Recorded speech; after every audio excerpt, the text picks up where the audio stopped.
Magic enter the fold. We could have made an offer to trade for him, but people were even saying there, why trade anyone now if you can just sign them in the summer? Okay, but let's say they do, right? Let's say that's their big summer signing. The Orlando Magic bring in Fred VanVleet.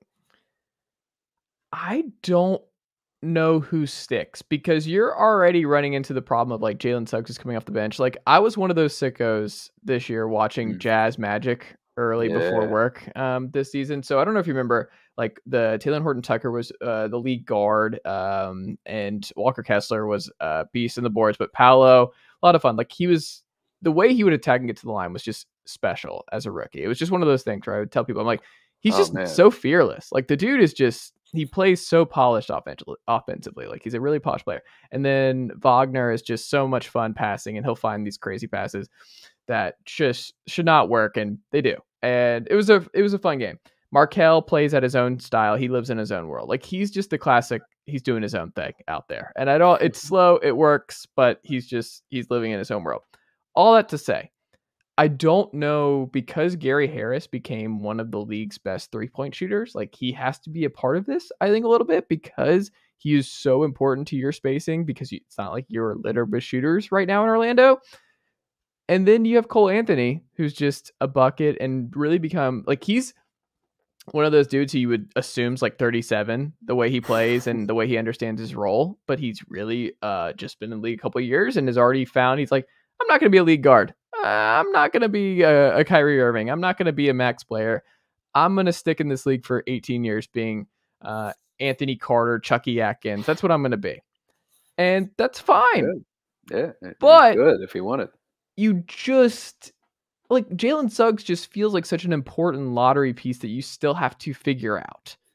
But if you side Fred VanVleet, Jalen has to come off the bench for all of next year. Like, I just don't see a path to him getting the opportunity. So, like, would Jalen have to be out? Like, would you have to be saying, Jalen, we whiffed. We are not going to be able to just develop it, because I don't see the room in the roster if you sign Fred VanVleet. Is that fair? Yeah, I mean, someone might have to be, in theory, go if you. That's a crowded room, man. In. That's just a lot of guards for sure. I think of it like from a roster building, like working your way in. Like if you have Franz and Paulo there, you're trying to think what kind of guards fit with those forwards, where you have kind of the creation in the front court. You want someone who Gary Harris spread.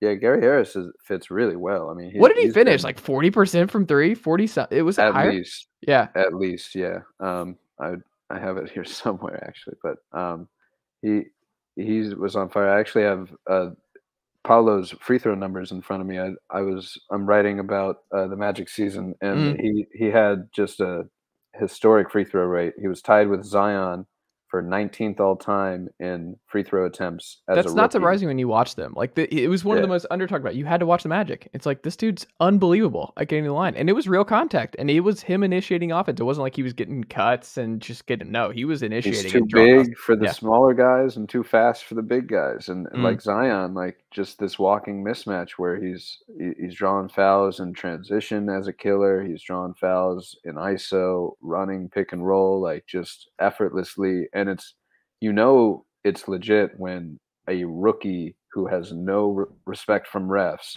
and they have no choice but to say, oh yeah, obviously he just fouled him because that's the only option, because it's like a tank out there, like Barkley or Shaq running down the lane, like, and the only hope is to throw him off, make him hit free throws. But the big difference between him and like Shaq there is he's also 74% free throw shooter. So he's getting to the line 7.5 times a game and hitting 74%. That's like an efficient rate that's right up there with like LeBron and right next to Zion there and other great players. So in terms of the free throws, that's huge. But back to Fred VanVleet, I think that he does fill that kind of a secondary scorer need where he can play off these forwards, off their driving kicks. And also in theory, he's one of the rare guards that should fit next to Fultz too, because it's kind of a weird fit where I also didn't even say Fultz in all of that. I just left Fultz out. And he's just dancing, throwing shoulder fakes out there. But I think Fultz has done enough to prove he is a part of this core unit, and like the team moves with his pace, with at his pace, and it's just a weird fit because Paulo and Fultz are like these driving forces that aren't necessarily knockdown 3-point shooters yet. And if Paulo is the clear guy, then it's tough to have two guys that aren't necessarily knockdown 3-point shooters on the floor. And then Wendell's bookending the lineup as well. And he's finally more willing to let it fly, but it just starts getting a little bit clunky. So you really need a sniper if you're going to start those guys. And that's where Fred VanVleet would come in, because off and on the ball, and he can score. He can shoot the ball from deep, off the dribble, on the dribble, and he can defend ones and twos next to Fultz and kind of switch back and forth. So in theory, he's kind of bringing a little bit of the best of both worlds from what Cole and Suggs, kind of what you're hoping for. Like, you out of there, you want that combo guard that can do a little bit of everything, be a positive defender, score and shoot.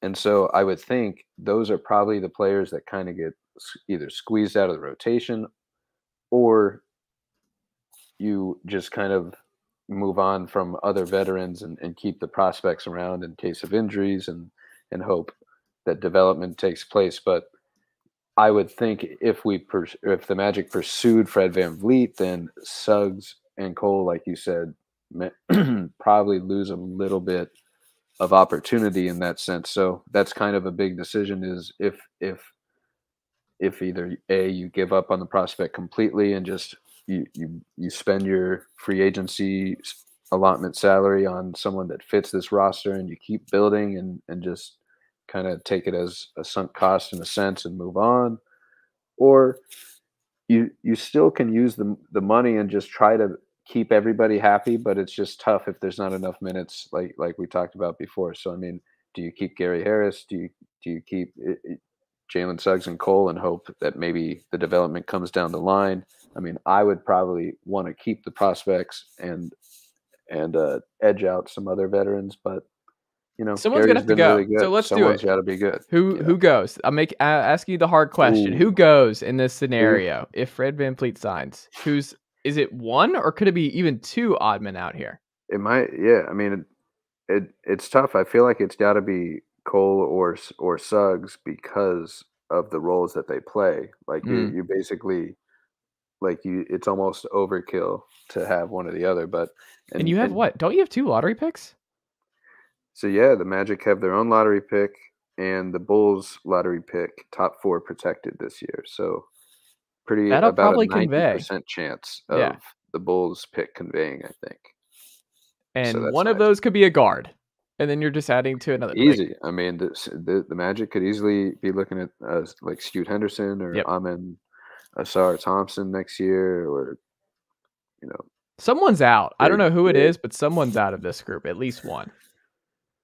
Yeah, I mean, I think at the same time, putting on the other perspective, they did not make the trade. They had the option. It seems like at the deadline the rumors were they were going to give up Suggs and bring back Fred VanVleet, and that didn't happen. So maybe they think they can get VanVleet in free agency and still keep most of the backcourt here. And injury-wise, there's always someone hurt anyway, so it doesn't not necessarily like a clear career ender for anyone here. It could just be we got a big free agent and fight for your spots, and whoever is the odd man out, someone's going to end up out. And also, we always end up with injuries anyway. So like Cole ended up starting for the first 30 games before Fultz was back, or 20 games or whatever it was, and stuff like that. So there's a couple different ways to play it. Where also all these players are on rookie salary deals. So the time to strike on a free agency acquisition is this year, is next year,